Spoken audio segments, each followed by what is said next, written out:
ВМРО ДПМН dhe sot vazhdoi me akuzat se Venko Filipçe dhe Zoran Zaev kanë dashur të marrin spitalin e Zhan Mitrevit. Siç theksoi Brane Petrushevski, Filipçe dhe Zaev përmes fuqisë së tyre politike dhe institucioneve shtetërore ushtronin presion ndaj Zhan Mitrevit për t'i marrë spitalin. Според изјавите на доктор Жан Митрев, Заев и Филипче рекле дека тие ќе ја одредат вредноста за откуп на уделите во болницата, а за возврат ќе му помогнат во судскиот процес.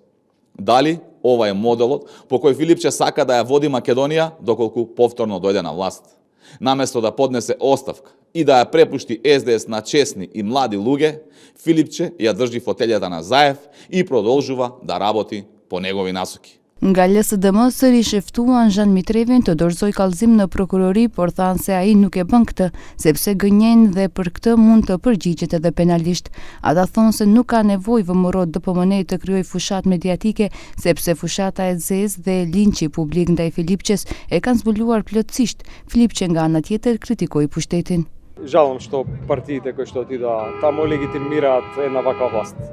Навлезена длабоко во корупција, кои што ја држат земјата во изолација и на некој начин во медиумски мрак благодарение на кампањите со лажни вести кои што ги прават преку своите медиуми. Мислам дека ниту една политичка партија не треба да даде поддршка на ваква власт, затоа што со оваа власт, тендерска коалиција на ДПМН и Знам Македонија нема иднина.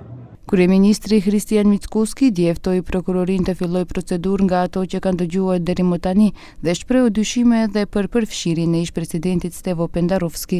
Ky i fundit u përgjigj se akuzat janë të pabazuara dhe shpifse dhe se institucionet shtetërore nën kontrollin e tij mund ta verifikojnë.